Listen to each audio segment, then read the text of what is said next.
Hi, I'm Dantley Davis, and I'm the Chief Design Officer at Twitter. My pronouns are he and him, and I believe that Black Lives Matter, and I'm against Asian hate.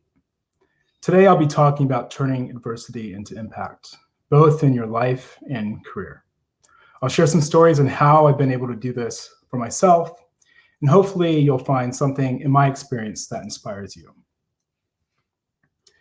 I'm the son of a Black father who also served in the US Air Force for 24 years and fought in 2 wars, and a Korean mom who left everything in her home country behind to make a better life for herself and family in the United States.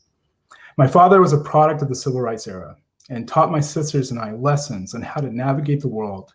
My mother was a savvy businesswoman who owned a few small businesses in Southern California. I'm also a husband. My wife is a retired US Air Force major and has served 3 tours during the Iraq War as a nurse. And I'm a father, and I have 2 amazing kids and a dog who often gets confused as Air Bud. Now that you know a bit about me and my family, I want to share how I got into design, which is a creative outlet for me growing up. Like many kids, I love video games, but mostly I love PC games. I mean, I really love them. I had a fanzine, which was basically an amateur magazine with game reviews, which I wrote. I loved PC games because I could modify them. I would create new textures for 3D models and make new levels. And I had my own makeshift server in high school, and people from around the world would call me and download my latest level or texture or model with their computer. This was the moment I realized that I was part of a community that recognized me for my talent, and it felt great to make things for other people. During this time, I also learned Photoshop, Illustrator, 3D Studio, and a whole host of other creation tools as a hobby. Obviously, I didn't have Figma back then, but I made do with whatever I could find or what my school's computer lab had available.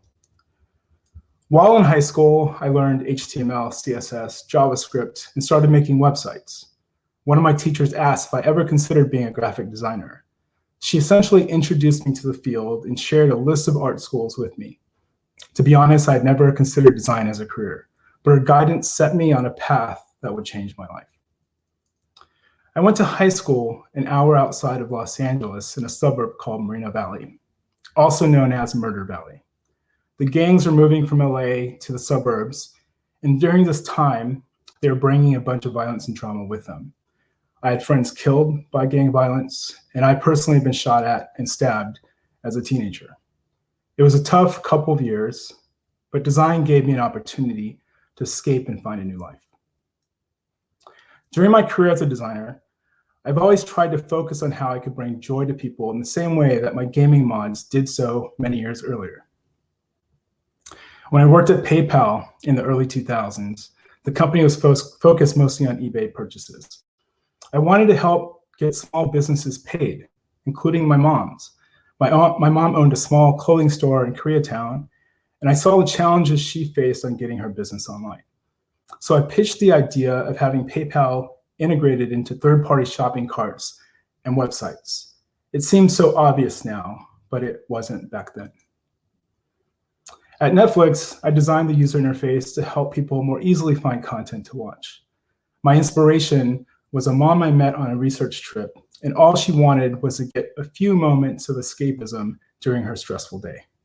She told me that she only had 30 minutes to watch something, so I made it my goal to try and minimize the amount of time people spent browsing. And that's why you see big images and videos coupled with metadata on streaming platforms today. Thank you to all the moms. Today, at Twitter, I help build the most diverse user experience team in tech. I like to refer to them as the Avengers.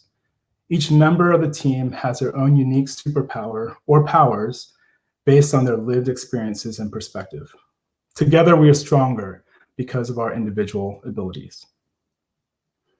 These examples are some of the highlights of my career, but in order for me to achieve them, I had to find ways to channel the challenges I was facing in my own life. My 20-year career has been entirely focused on internet products, and I've seen the best and worst in tech. We've created products that help galvanize people in positive activism, but these products can also lead to deadly extremism. We live in a time where we also feel isolated, misled, and divided, which can cause some of the adversity we face in our lives.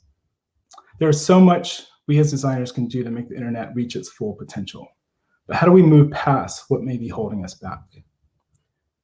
How do we allow ourselves to thrive when there's so much negativity and uncertainty around us? The short answer is you must find your purpose.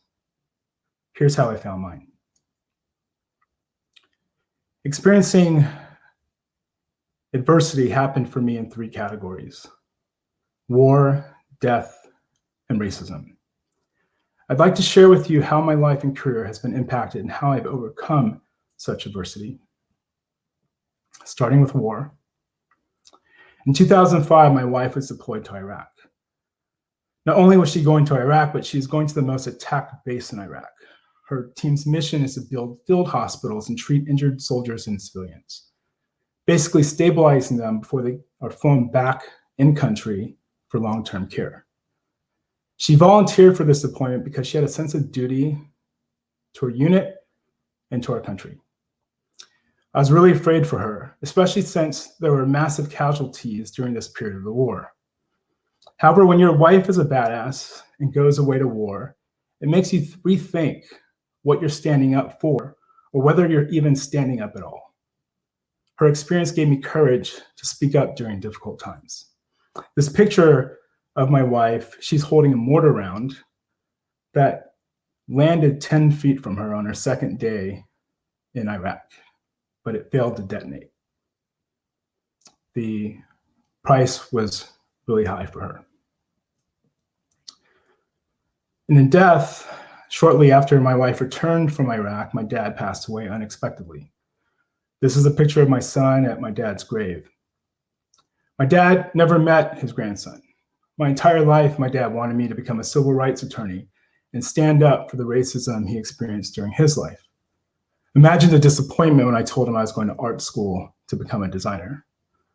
Up until my dad passed, I did not consider design as a long-term career for me, even though I loved it and I was good at it.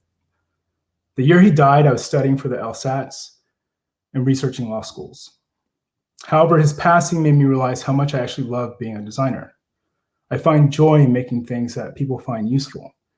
I decided not to go to law school and enrolled in an MBA program. The grieving of my dad was happening for me personally while studying corporate finance and employment law.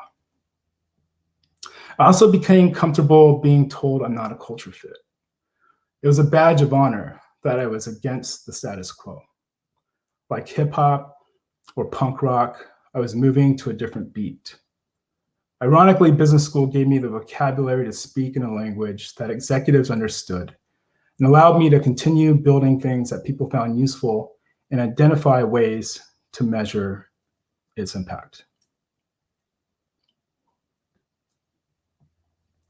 That leads to racism.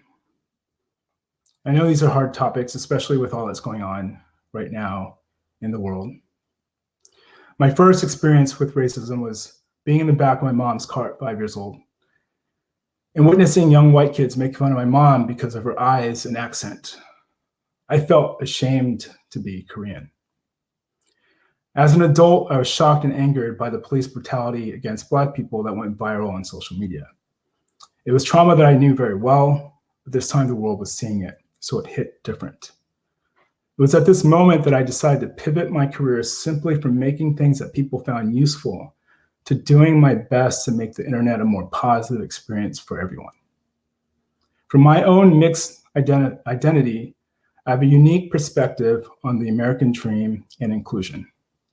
It was an experience of isolation from being the only one who looked like me to the disappointment that comes from constantly challenging people's perception that you don't have what it takes to be successful. That lingered in the back of my mind for years as a constant reminder that I wasn't good enough, that I didn't fit in, that I didn't belong. But it also gave me the motivation and drive to prove the naysayers wrong.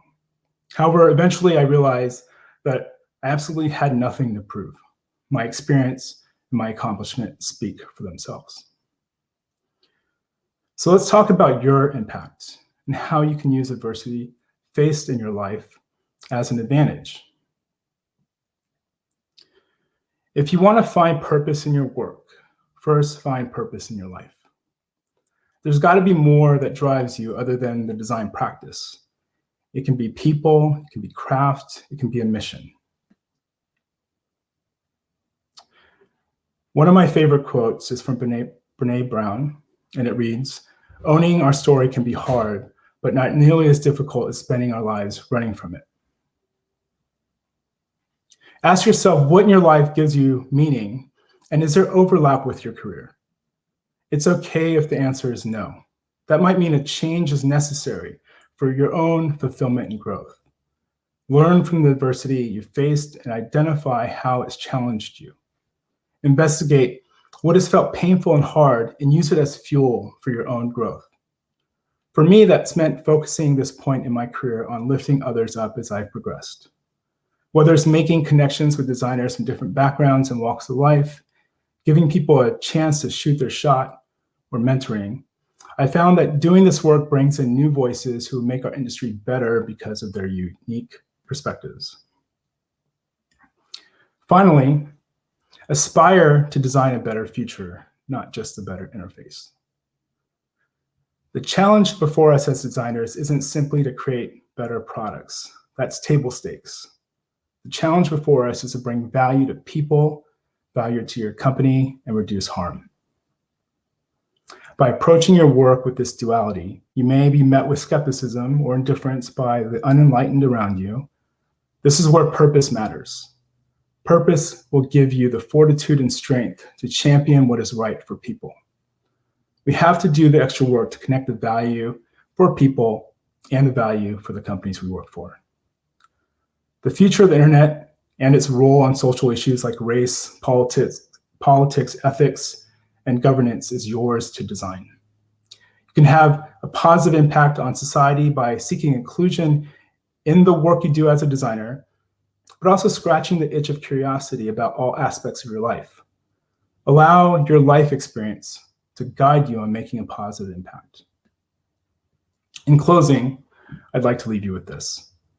Every struggle with adversity is helping you to build muscle towards a greater purpose. Reflect on the lessons you've learned, leveraging design as a force for good. And over time, those wins will result in transformation in you, your career, and the world. Thank you, Config. Thank you to all that's in the audience. Have a wonderful day.